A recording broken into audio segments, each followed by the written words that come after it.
I'm astrologer and life coach Penny Dix. Welcome to my YouTube channel. Welcome back if you're a regular visitor. And if you've not been here before, then welcome to you. And I would love it if you could subscribe. And welcome to you if you are Scorpio, whether you're the sun in Scorpio or the rising sign, also known as the ascendant, because this reading is for you. This is the overview of everything you can expect to navigate all the astrological energies for the month of January 2023. Yes, we're in 2023 already. Scorpio, how was 2022? How was December? And how now is going to be January? Well, let's start with your 8th house, because this is Gemini, and Gemini is very much about communication. But the 8th house for you is about shared resources. It's also about beginnings, endings, but it can also be to do with joint finance or even money that is owed to you. Now, the planet Mars has been here causing mayhem. Mars is our planet of action, war, energy, aggression, arguments. What's been going on for you, Scorpio? Because Mars here has Mars has been here since August 2022, about the 3rd week of August. That's when Mars moved into Gemini.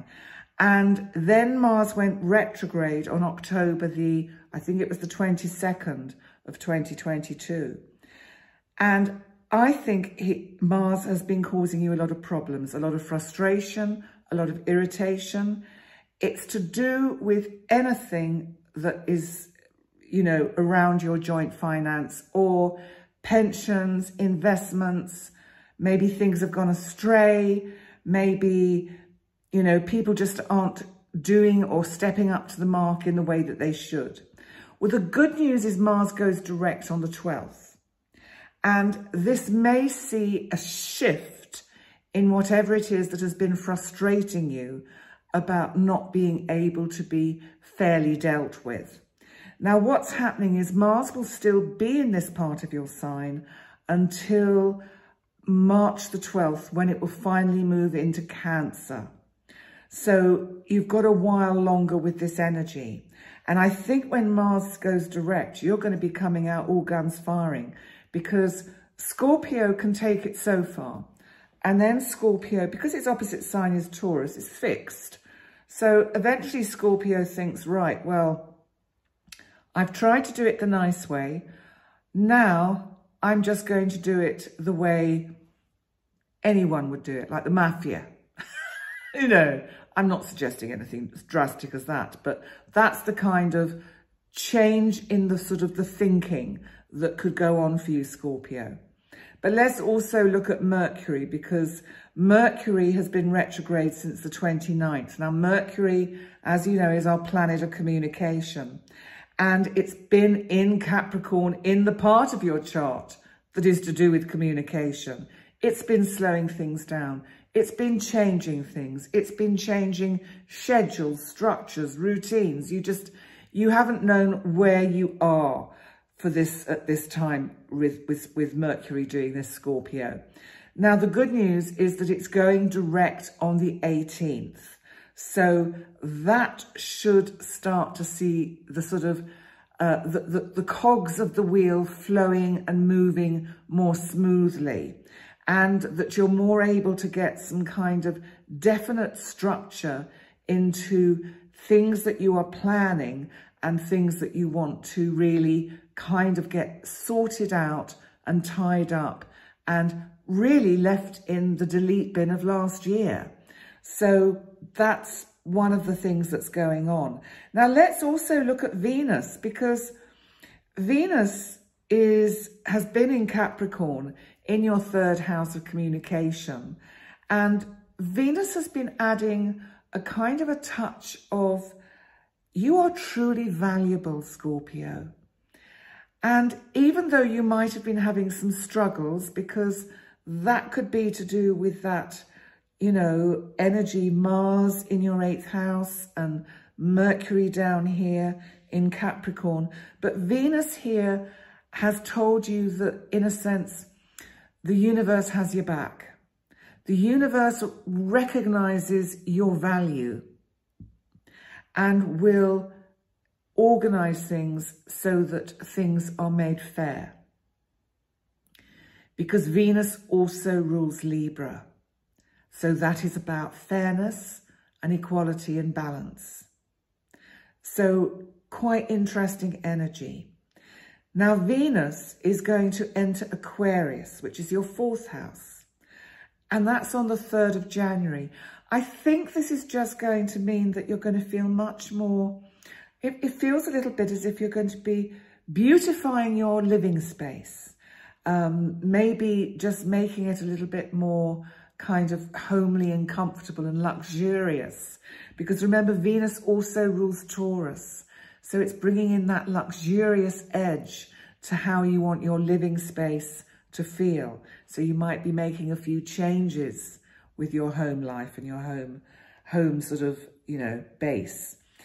I just want to tell you quickly, a quick heads up. Venus is going retrograde this year, and it's going retrograde from July the 23rd until September the 4th in Leo. I just thought I'd give you a quick heads up about that, because that can be really interesting to do with relationships. But more about that later this year when we actually get there.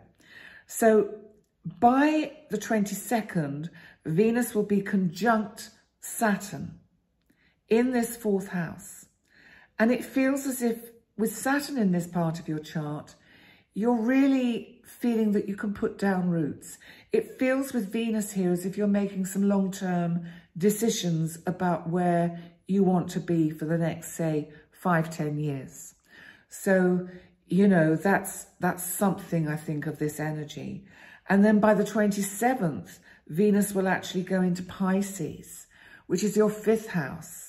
Now, this is lovely because this is the part of your chart to do with fun, apart from anything else, entertainment. It's to do with theatre, music, and romance, and anything that is just lovely and luxurious. And it's the arts, it's creativity.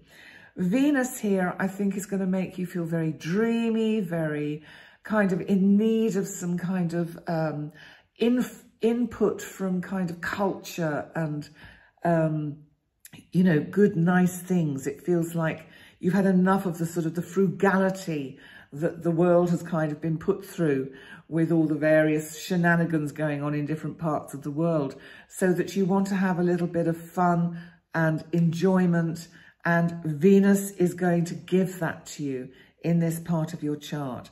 And if you're single and looking, could even bring in a little bit of romance. So that's interesting. And then before we finish your reading for January, we need to look at what Uranus, my big outer boy Uranus, the planet of the unexpected and of freedom, in Taurus, in your 7th house of significant relationships. Now on January the 22nd, Uranus is finally going direct. It's been retrograde.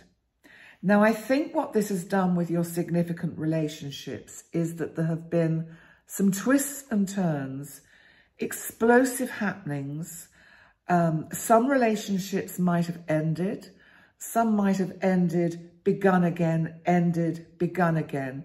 You see the general feel of this? And it's almost like Uranus has been in this part of your chart. Something stuck on your shoe that you just can't shake off. And that could be a situation within a relationship. So it doesn't have to be a person, but it could just be that there's a situation that is just difficult and it gets stuck. And, you know, because Taurus is fixed, and it just feels that once Uranus goes direct on the 22nd, it will also start to pull away from the North Node. Now, whilst it's been conjunct the North Node, it's really been in charge of your destiny to do with relationships. And that may not have been as comfortable as you would have perhaps hoped it to be. With it pulling away from the North Node, you get a little bit of kind of control back. So you have a little bit more control and you're more in charge of how you want your destiny to unfold, working in harmony with the universe. So that's what I want to say for you. So there you go, Scorpio. Thank you so much for joining me for your short heads up video for January. And please remember to like, comment and subscribe. And I look forward to seeing you next time. Bye for now.